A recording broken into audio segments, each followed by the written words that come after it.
often, yeah, we have this idea that the good mother is capable of kind of managing, doing it all herself. And that was definitely my kind of idea with breast milk, that to get it breastfeeding, that to get it right, I was a producer and I needed to do it on my own. And actually, when we look at breast milk, it is populated by tens of thousands of microorganisms. So it's full of bacteria and yeast and parasites, which are all working to make our babies healthy. So this idea that the choice that we're making when we feed our infants is either we feed them or it's some other species is a false dichotomy. That actually we are always working in collaboration as mothers. We're always getting help. I'm Miranda Rake. And I'm Sarah Wheeler, and this is The Mother of It All, where we take on motherhood through the lens of culture and culture through the lens of motherhood. Hi, Sarah. Good morning, Miranda. How are you doing? I'm good. If you're looking at my face, which I can... And I am. Yeah, I can describe, okay, it's like a white woman. She just looks like a white lady. She's 41. Wait, are you talking about me or no, you? I'm just describing to the listening audience what you're seeing. Uh-huh. It's like, I just want everybody to know that, like, the bad news is that I cut my own bangs this week. Oh. And they look fine. Well, because we've talked about, this is an update about you're missing, she's on her maternity right. leave. Right. My hairstylist is on maternity leave. We're going to make some really good content for her today. But in the meantime, look at these jagged bangs. But if you just go a few inches south, you might notice, in good news, I got suckered into something called a lash lift. Look at this. Wow. Look at this. What? It looks like I'm wearing mascara. Know how to make you bigger. And I want to zoom in. Yeah, you got to zoom in. Actually, you don't need to. The effect is visible. I'm noticing people are nicer to me. I'm getting proposition for sex a lot. Not so much in words, but like I can just tell, Yeah, it's a vibe. Yeah. It basically, I have those eyelashes that, like, I forget the word that the esthetician used when she did this last week. Is she was like, oh yeah, they're like they're like depressed or whatever. It was like that. I have those eyelashes that just go God. like, meh. Oh, down. Yeah, like Muppets. Mm-hmm. Like Muppet and even eyelashes. if you try to curl them or put mascara on them, it just never works. Yeah. But this looks like, oh wow. Yeah. So you too, if you have 2 hours, and even though you're on like a strict budget, you somehow impulsively want to spend $200. Whoa, you too Sarah. can get an eyelash perm. This is interesting because I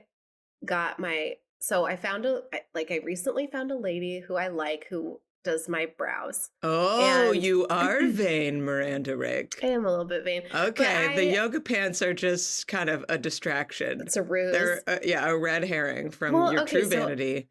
I used to always do it at the nail place, when you're just you're getting your nails done. Right. You're like, wait, do you guys wax? And then they take you into their break room and you just kind of lay on this mat or something. Yeah, that's where I got my first bikini wax, and I was just I take it back. No. I don't want to be. I don't want to be part of the beauty narrative. It was traumatic. Oh yeah, that's scary. I used to get. So I'm not going to talk about that. Never mind. I'm reserving the bikini wax conversation for. We'll put a paywall. I found my line. Yeah. I found my line. Stay tuned for the subscribers only. I can't wait to find out what happened to you. I'll do it for paid subscribers. Trigger warning? Okay, we'll do a paid subscriber bikini wax. Okay, so I think you got to go single purpose. So now are you at the single purpose place? Here's what I do. Yeah, so she's this wonderful woman. She's in the back of a tattoo parlor. Yeah. And she's very body positive and gender, whatever. And it's just gender, whatever. I feel like I don't fit in because I'm so I'm 40 and I'm married. I'm a woman married to a man. I'm just walking into this place of all these really cool, interesting people. Yeah. And everyone has pink hair, and you're just I'm so lame, but thank you for letting me come They here. don't know that secretly you're a freak with a tea drawer. that has a secret tea drawer that gets her off. But go ahead. Yes. So anyway, but like I've been going to her and now I'm like hooked, and I couldn't get an appointment last week, and then I had to like, and then I thought I had one and I went, and then she wasn't there, and I had to sit there and listen to people chatting while they had their tattoos done. Oh, and just like, that's and I felt culture. so, it was a real culture shock. Anyway, but I finally got in, and I do feel like you look great. What I was gonna say is like I feel so different about myself when my brows are tidy. Right. And I don't have to do it. I just lay on this nice, it's like a little break in my life. Like I get to go lay on this thing and we chat about our kids, and like, you know, I just like visit another world, and then I come out and my face looks better. I had a great conversation with the woman who did my eyelashes about whether or not she wants to have kids. And like, yeah, I recommended What Are Children For to her. She like, yeah, if you're listening, that's a great book about, you know, dealing with that issue. But yeah, the conversations are fun. And, you know, it's like the cleaning conversation, right? Like Helen Peterson wrote that great like piece last year about like why we clean and how women clean more than men. And then I remember when we talked to our moms, Miranda, that like my mom was talking about how like for self-care, she likes to clean. And then she was like, wait a minute. Do I really like that? Or is that the patriarchy? You know? And so it is, I don't know. Sometimes, you know, we can kind of think and talk ourselves in spirals about like, you know, who am I doing the lashes for? And if I think I'm doing them for me, is it just because of like the, you know, the version of my priorities that have been like constructed by a culture that hates me? And yet it brings me joy. So what am I, you know, what am I to do? I mean, that's the thing, right? Like a long time ago, I figured out that my face looked better if someone did my brows. Yeah. Because my brows I don't have like unibrow or anything, but they go crazy and they grow in like weird directions, and I feel overwhelmed by it. Yeah. And like, I like things tidy, like in my life and my house. And so yeah, I've been there. It makes me feel good tidy. when my face looks kind of tidy. Yeah. You know? Tidy face. I want my face to look like my house, just crazy, just like you don't know where to look, you know? And so you're kind of either you're like, I gotta get out of here, or you're like, what's going on? I think I'm gonna stick around and learn a little bit more. It's an invitation. Yeah. Exactly. Wait, I just have one really exciting thing to share with you before we get into our content today. That I would like a round of applause because I went through a parenting gauntlet this week. Okay. I have a child now, speaking of, you know, aesthetics, who has pierced ears. Oh, dang. Did you do it? Okay, I have a question. Did you do it at the pediatrician? Or did you go to like Claire's? But my mother-in-law was talking about how she did that. She was like, in 1959, my dad took me to my pediatrician and he laid me down and put a needle in my, you know, and I was like, is that how they did it? And she was like, I don't know. They do it at our... For babies. So we were just talking about do they do it for babies? This. No, they do, but we were talking about this in another group of moms that like a bunch of moms were recommending this one tattoo parlor that has this one person, their name's like Coyote or something, and they're like the person. Coyote. And like you go to Coyote and you get your daughter's ears pierced. Or and son, then another or mom non-binary was like, child.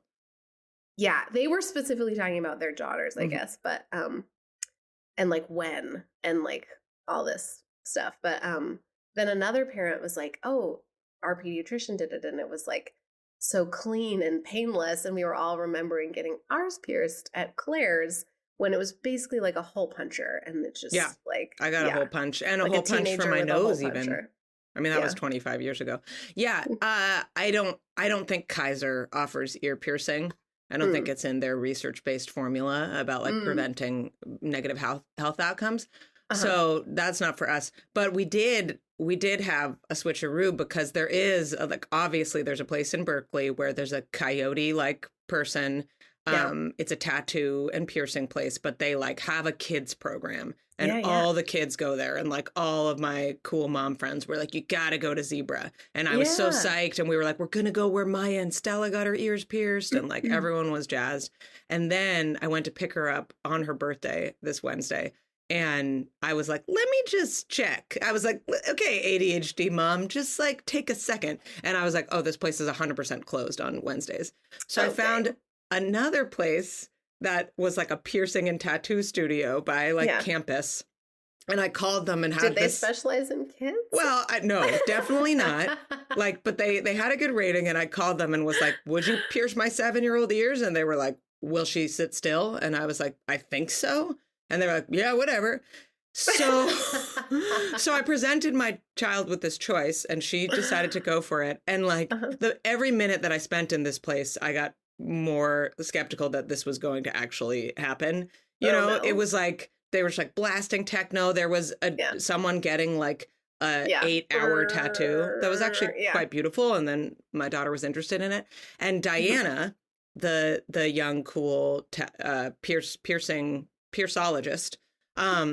was like super not like, you know, she did not have like a kid voice, you know? And I was like, oh shit.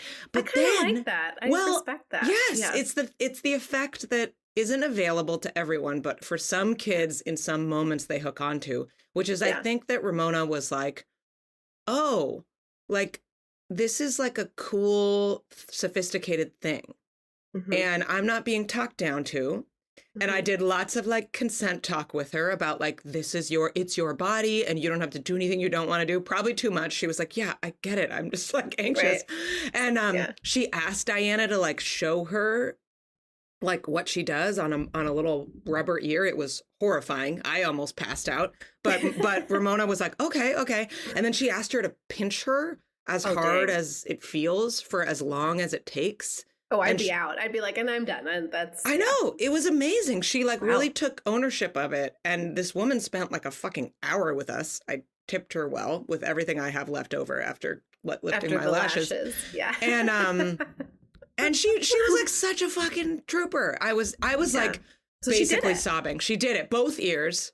Dang. We did have to listen to Taylor Swift's Getaway Car, like during the piercing. We like would pause it when it wasn't live pain.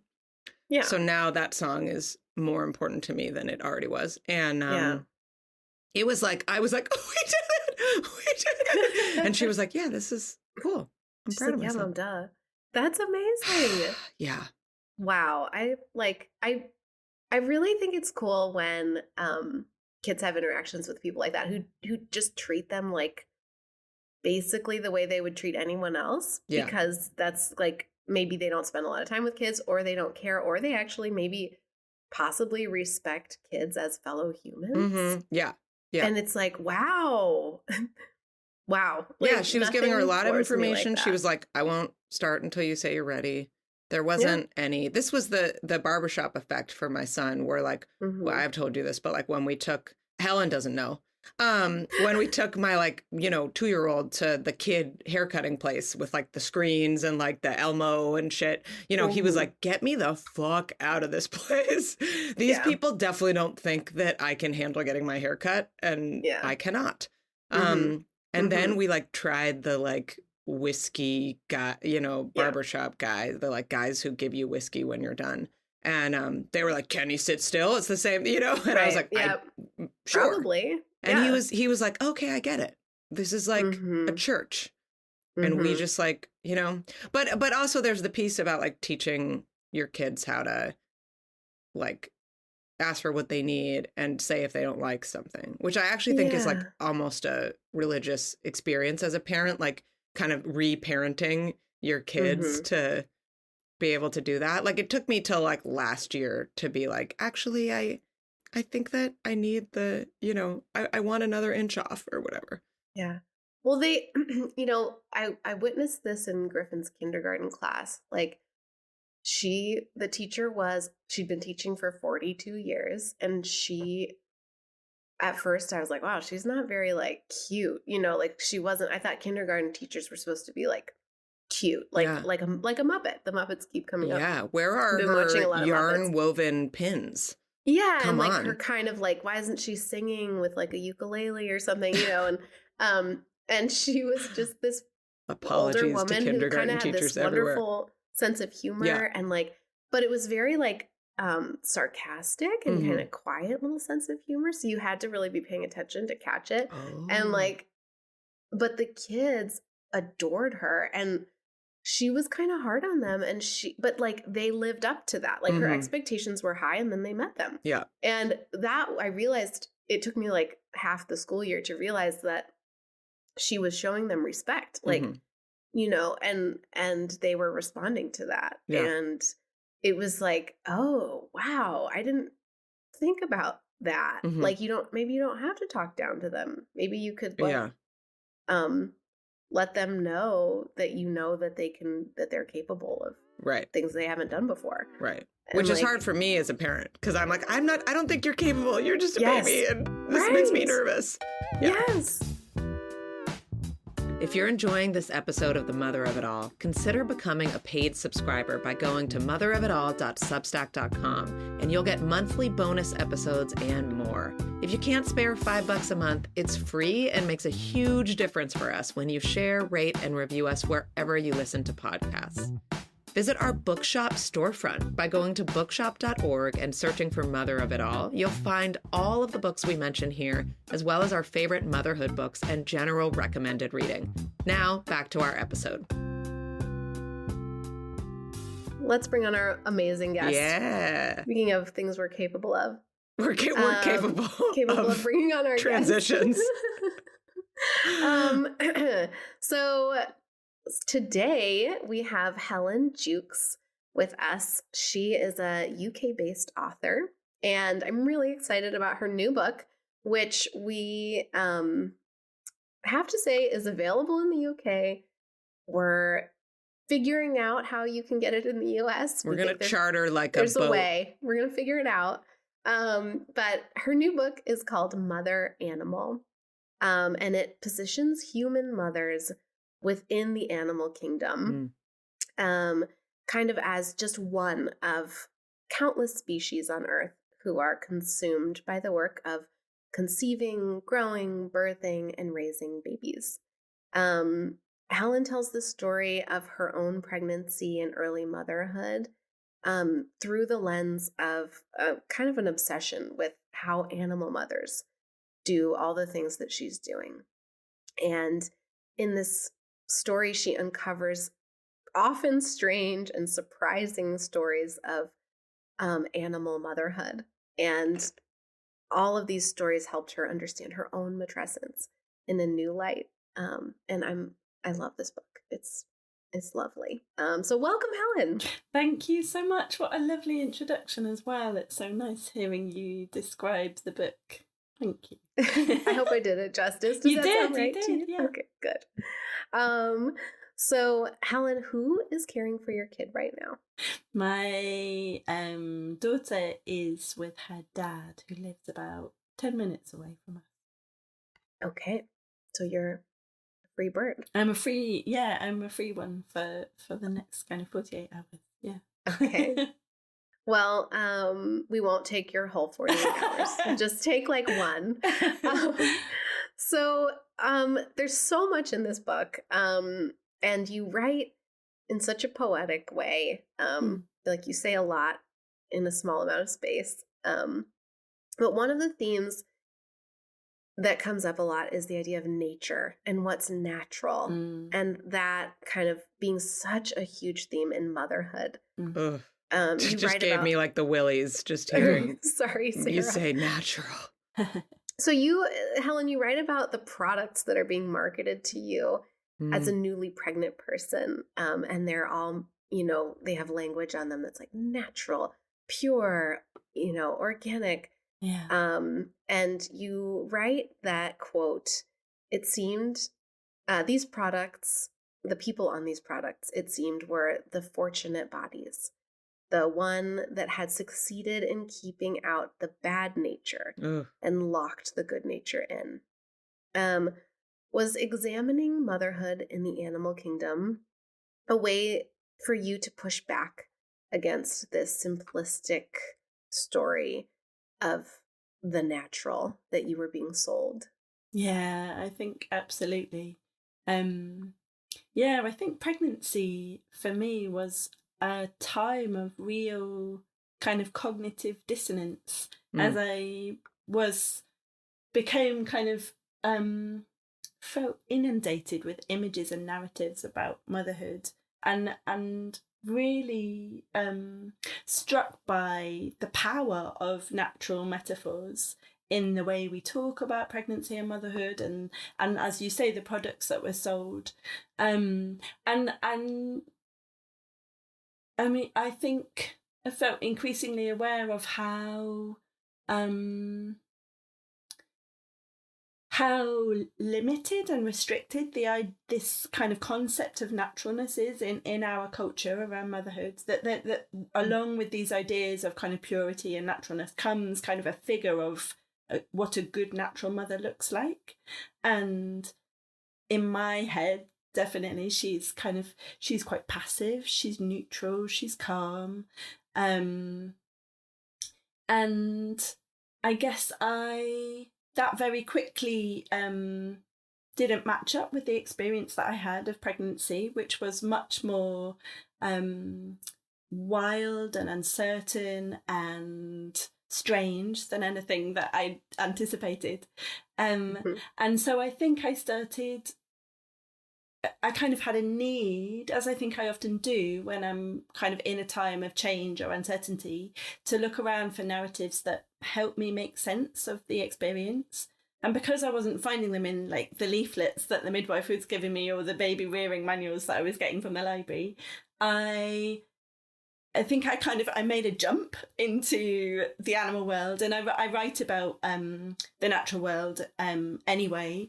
And so it felt kind of quite a natural leap in a way for me to kind of say, well, if this idea of naturalness is feeling clunky to me, what is it actually like in the natural world?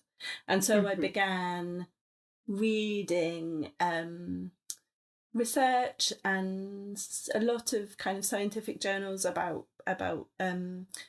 mothers of all species across the animal kingdom, and found very quickly that actually this kind of tin pot idea of the natural mother, as soon as you begin looking at other animals, she falls away. And I kind of found myself faced with this extraordinary diversity and strangeness and wildness and real flux in the animal kingdom around parenting. Kind of a diversity that I found exciting and fresh, and that did begin speaking to the sort of the feelings that I guess I was having. Can you describe some of that for us? Yeah, I wanted to ask about I love your various examples of like mothers, how they gestate. And I think I told Sarah already about, really stuck with me, the one about the tawny sharks that poke their heads out of their mother's cervix before they're even born. It's like they poke out to like look around and then go back in. Yeah. So the tawny sharks have two separate uteri, and the embryos are capable of swimming between them, and even poking their head out before the point of birth. And I'm trying to think of some other examples of gestation. I really love polar bears. So all bears are capable of what's known as, it's called an embryonic diapause, which is that they're capable of suspending their pregnancies after mating. So polar bears will mate in spring, but then they'll hold their pregnancy in suspension through the summer months while they try and build up enough reserves to allow the pregnancy to continue. And if they've built enough fat by autumn, then the pregnancy will carry on, and at that point they build themselves a snow cave which they crawl inside, and they'll give birth and they won't come out, they won't eat or drink or come out again for months until the following spring, when they've given birth and their cubs are able to walk. So I love that. And I also look beyond mammals, and one of my favourite species was the malleefowl, which they're a ground nesting bird, and they don't sit on their eggs to incubate them. Instead, I think it's the father builds a nest of decomposing leaves, and the egg is laid in the middle and is incubated through the heat generated by the process of decomposition. So when the chicks are ready to hatch, then they'll crack the shell and dig themselves out and then kind of dash into undergrowth and will never meet their parents, which was one of the other kind of mad discoveries to me about parenthood in the animal kingdom, was that actually caregiving is rare, that most species don't care for their offspring at all. Those are some. Yeah, that's like, I mean, that's, I had this, if you know the book How to Catch a Mole, there's a story of mole motherhood in that book, and I was really struck by it. I've talked about it before, but like, you know, they have their babies and then they like snuggle in the den for, I think it's 6 weeks, and then their like bodies change, like they have this big influx of testosterone and they just chase their babies out of their because it's theirs. Like moles, I guess, are very solitary mostly. They don't like to cross paths. They have their own spot. They'll even like fight over tunnels or whatever. And so suddenly she's like, hey, like get out of here, this is mine, and just runs them out into the world. And then a lot of the babies get eaten like when she does that. And I don't know why that has just stuck with me, as I don't know, it meant something to me to hear this story of it's funny, isn't it, the way different stories from the animal world, sometimes they speak to kind of, I found that stories that I was reading spoke in a way to feelings that I was having that I didn't know the language. I couldn't express the feelings, and somehow finding the animal stories helped me to start finding a language for an experience that felt like it was very difficult to bring into words. The story about the moles makes me think of the leopard tree iguana, so she abandons her offspring and the nest. She doesn't chase them out, but when she abandons them 24 hours after laying and leaves behind a pile of her own feces, which is edible for them. So they feed off her feces, and as she leaves the nest, and then they're left to fend for themselves. It's kind of wow. I'm curious, Helen, and like for you, Miranda, with the moles, which I know have meant a lot to you. What is some of that language that these stories kind of, how do they keep you company kind of in a way that this like image that you started with of like the natural pregnant woman or the natural mother doesn't? Yeah, that's a good question. I think one of the early animals that I came across was the burrowing beetle, and I think that I kind of come back to it a few times through the course of the book, and it became a kind of totem animal to me. So burrowing beetles, when they're preparing to give birth, they'll find a dead meat carcass and drag it underground, and then the kind of mating couple, they'll kind of mate all over it, and they'll cover it in all kinds of bodily fluids, and then they'll lay eggs in the middle of it, and then a larvae are fed pieces of decomposing meat that's been chewed up and regurgitated by the parents. And I think somehow this really spoke to me. Yeah. But I think something about that process spoke for me to the way that motherhood was happening or the change that motherhood was prompting in me was happening in a place that was out of sight, and that motherhood in a lot of ways it involves process, and it involves kind of darkness, and it involves change, and it also for me involved coming closer to the reality of death, like life and death being closer than I think I kind of really reckoned with before. So yeah, you write about that in the context of birth, which I wanted to get into too.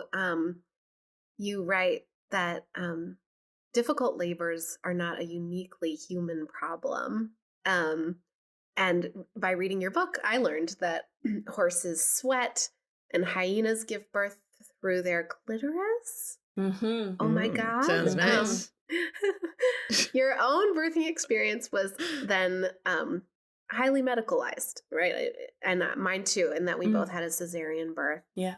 So very much not the quote natural birth that you write that you had a kind of felt this social pressure to have.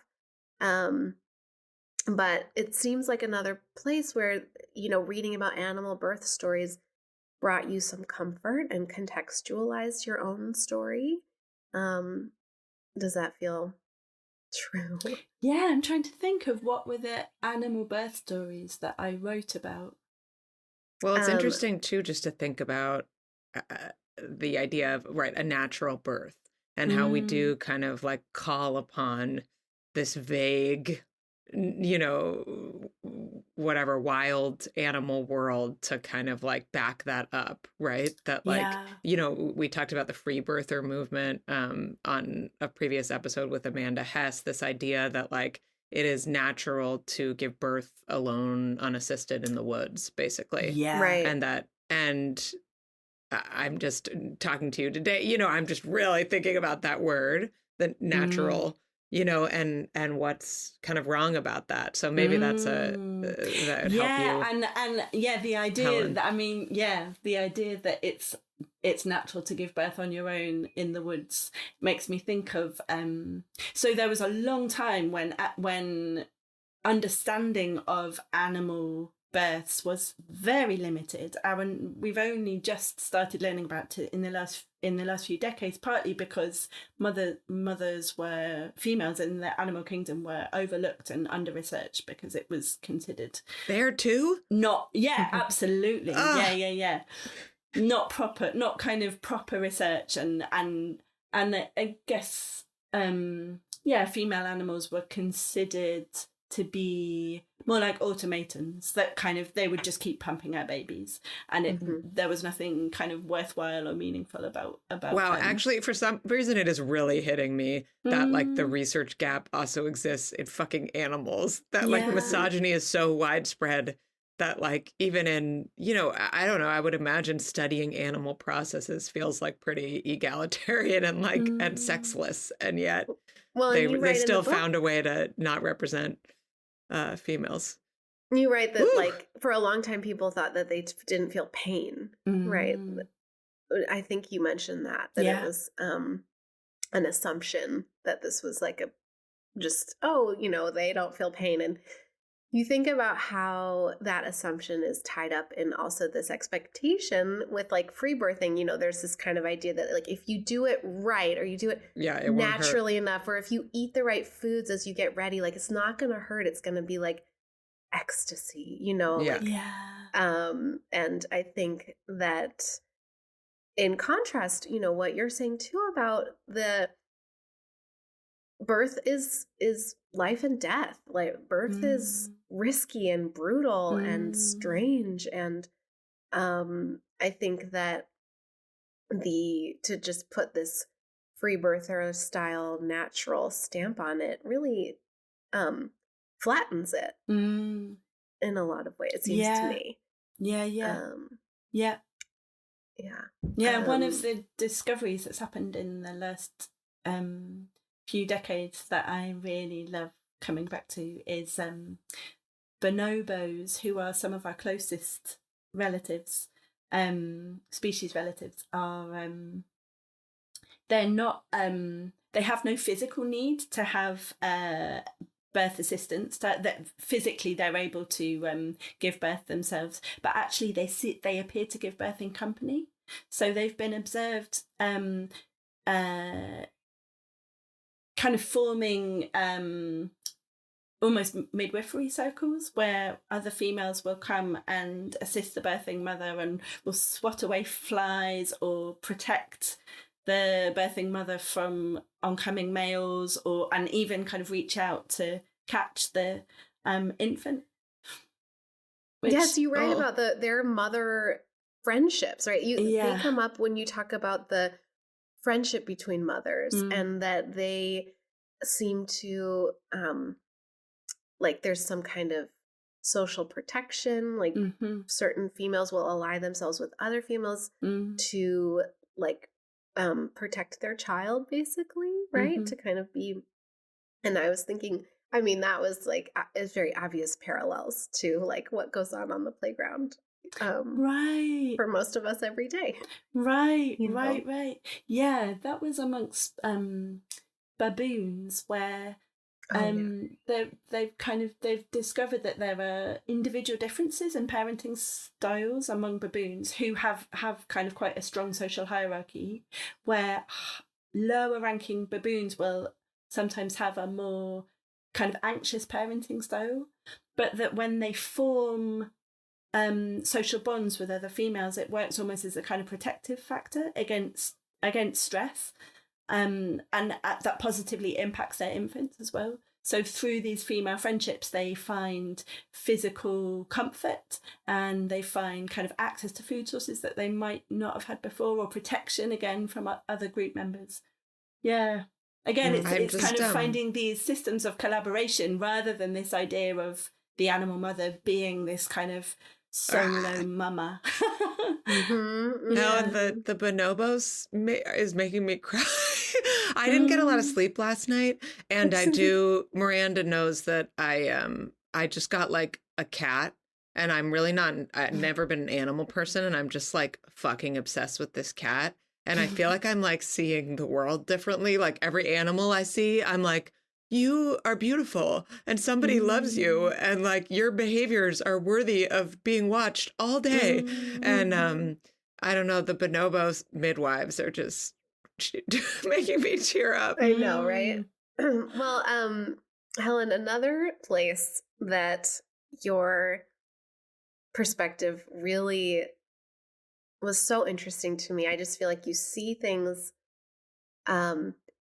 through a really wonderful lens. And, you know, in interrogating breastfeeding and your own experience of breastfeeding, and I just felt like your perspective is really fascinating, because you make this assertion that the line between breastfeeding versus formula, which is, I think, even just saying that phrase like triggers most people who have had a baby.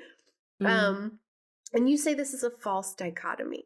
And I love that section of the book. Can you share a little bit more about the idea that there is, you say, always more than one species at work feeding our offspring, regardless of breast milk versus formula? Can you talk a little more about that? Yeah, it was something I really I thought so much about. I really struggled to breastfeed my daughter when she was in the first few weeks, and I ended up what's it called? It's so long ago now. I can't remember. Combination feeding. Combination feeding, yeah.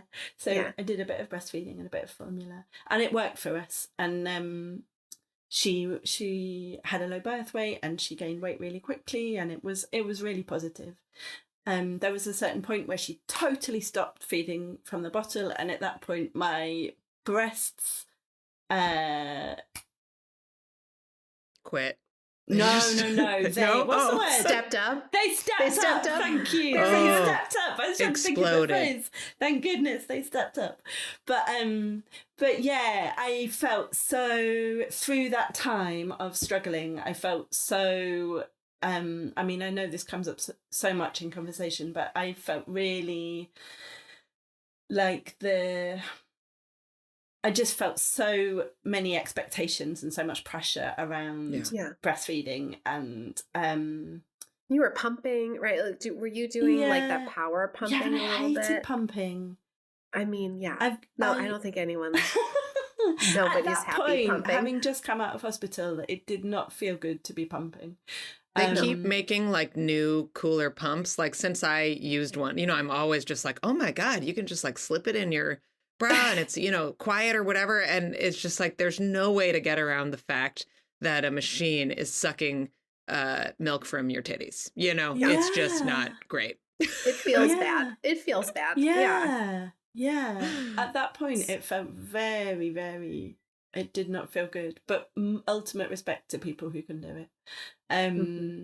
Yeah, I read a lot and I researched a lot around kind of what breast milk is, and thought a lot about the kind of assumptions that we make about it. And one of the real moments of revelation that I had was when I began reading about microbiology in relation to breast milk, and kind of realised that we have this idea, this when you mentioned the false dichotomy, so we have this idea that doing it right means doing it on your own. I think that often comes up in motherhood. Yeah. And I mean, it's the same, we just talked about birth, and I think it's the same thing with birth, that often, we have this idea that the good mother is capable of kind of managing, doing it all herself.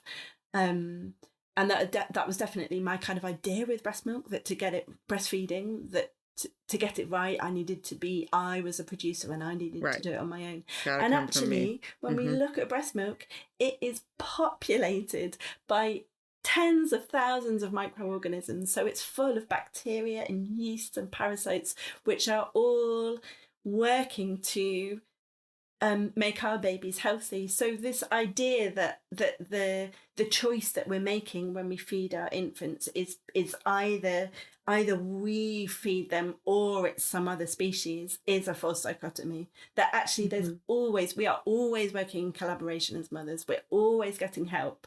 If I breastfeed, I am calling on the help of many organisms to make my child healthy.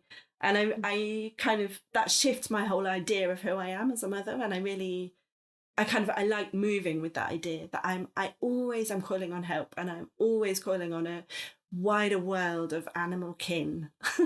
Yeah. And like, so to then frame formula as just an extension of that, right? Like, this is coming, a cow is helping, or a goat, or, I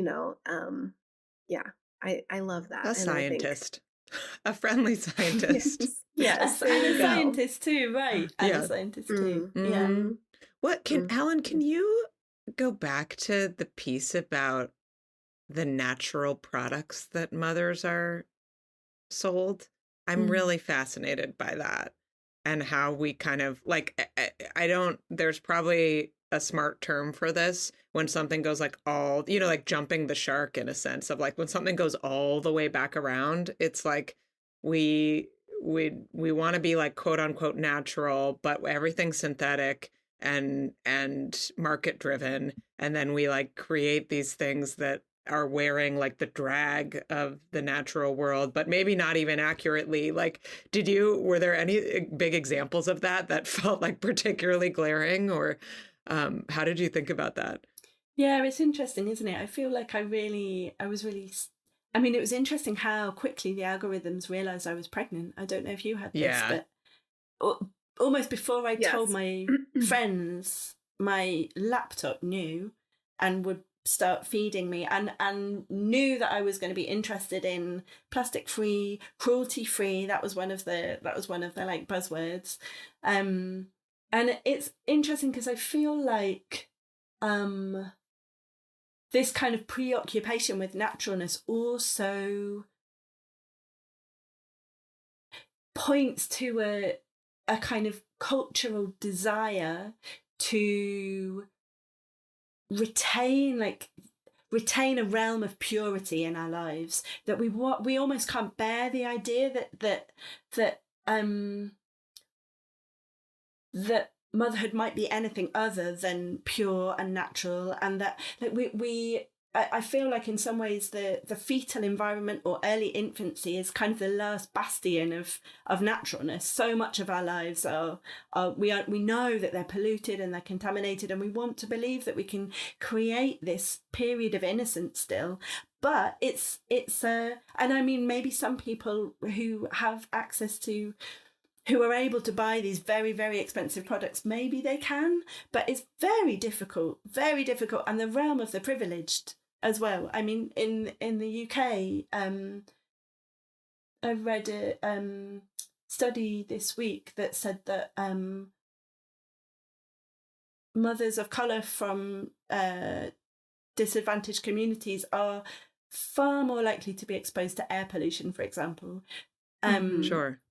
During pregnancy. But we all have microplastics in our frickin' uteruses. You know, it's Absolutely. like, that's actually the truth, is that like there isn't an individual way to protect from this stuff. These are large, you know, absolutely global problems. Yeah. Well, that comes up so much in the book. I mean, you write a lot about forever chemicals and kind of ruminate on this dichotomy of like purity, pollution, and how intense that, like how hard that hits in motherhood when you realize pretty early on that you really can't protect your baby from that. I mean, but you are being sold the idea that you could, if you could just buy the right thing, if you can just, you know, if you just do it right, if you just eat the right things. And of course, that's a lie. I mean, this is impossible today. And it's another thing that puts the responsibility on the mother as well, that with these products and with this marketing, I am sold the idea that it is my responsibility to create a realm of purity and safety for my infant, rather than shifting the responsibility onto the governments and the regulators and the corporations who should be working to make our environments safe places. And I think that was one of the things that I really felt like I wanted to face up to in the book, in a way, was kind of taking a really clear-eyed look at these ideas of naturalness in relation to motherhood, and showing how deceptive they are really, and how they prevent us from understanding the ways that we are porous beings, and we are contaminated beings in a contaminated world. And how can we find a voice to start talking about that, and how can we begin a dialogue about that while this image of kind of the natural mother and the good mother is still circulating. I just, for fun, just for you too, I just I did a search for the word natural in my like marketing inbox, where I get like marketing and PR emails, and I got like hundreds of hits. And there's just all of these natural products people are asking me to try. Well, natural sleep aid. You know, the idea that the tallow. Yes, the tallow. Like, you know, that word, I've written about supplements and marketing supplements to kids and families. And in studying that, at least here in the US, like people who want to make money love the supplements market because it's very unregulated. So you can basically say anything you want. It can be a lie. It can be a complete lie. There can be data that proves the exact opposite of what you're saying, but you can put it on your supplement because that's because of a regulatory law that was passed in the 90s. And so it's a very, you know, lucrative industry.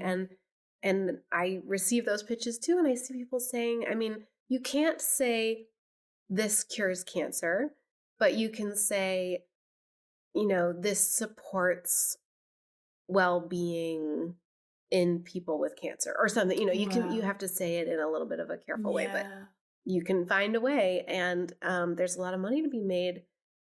And words like natural also are completely meaningless. I mean, there is no regulatory, like, there's no meaning to that. You know, certified organic there is, but it also is questionable whether or not what that protects you really from. But, you know, I think I wanted to ask you kind of along these lines. You've spent a lot of time with these ideas and you went really deep and bravely into the world of forever chemicals, and reading that part of the book was slightly hard. It's like things I know on the surface, but I haven't spent a lot of time with some of these ideas and scary acronyms, and but you make it palatable, and so thank you for that. It was because it felt important to know. So you write at the end, you say, you know, after all of this rumination, you say, to be a mother, it seems to me, is to pick a leaf on which to lay your eggs, to work as a toxicologist in a lab, to live alert to consequences, to be unseparate. to dig deeper, deeper, and to nest in and through the dark. And, that really resonated. And I'm just curious, after spending so much time with these ideas, where are you in your understanding of human motherhood in the world today? Yeah, in flux, I think. I feel like, my daughter just started school this year, and I feel like more and more I'm realizing that my role is, as she grows, my role is about stepping back. It's not about my body being the place of protection and life. I guess source. It's not. I'm not the source that I was, and more I am aware of how I want to give her resilience and awareness and joy, but that I have to step back and watch her explore the world. And that can be hard because I can't control the world. Yes. But the porousness that you talk about, that vulnerability, I mean, you do such a beautiful job of just acknowledging it, just acknowledging our susceptibility as animals in the world. Yeah, and I think the work of the book felt really important to bring to kind of own motherhood by taking as clear-eyed a view as I can of the world, and to hold that with her.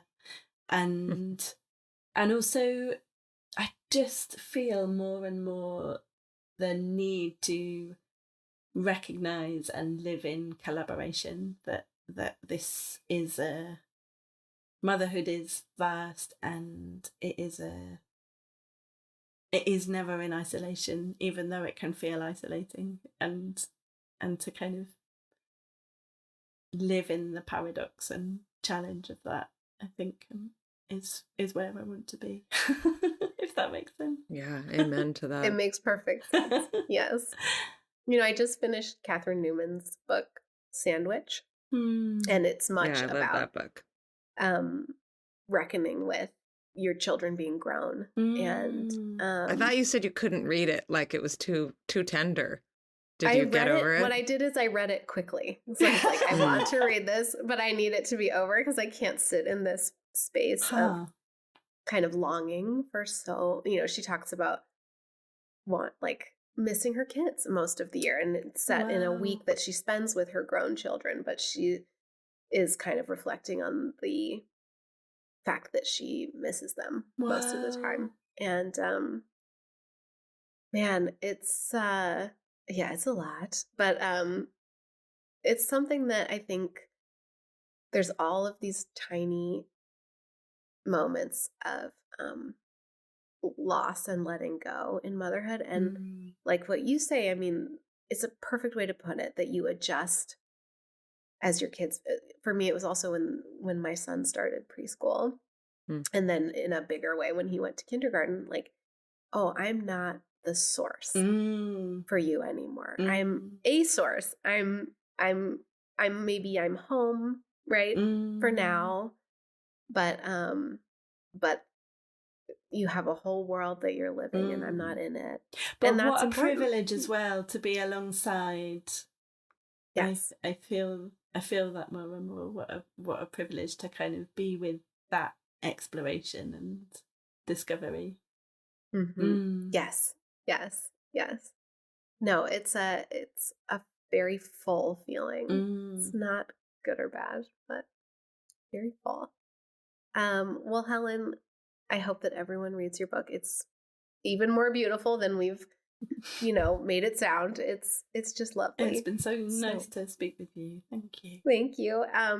So we always end by asking for some cultural recommendations. So if you have any books or shows or movies or anything that you've been loving lately. We'd love to hear about it. Yeah, so I'm teaching a course in creative nonfiction for the Faber Academy at the moment, and I've just, as part of that, been returning to The Quickening by Elizabeth Rush, which is... I fucking love that book. Yeah. That book slaps.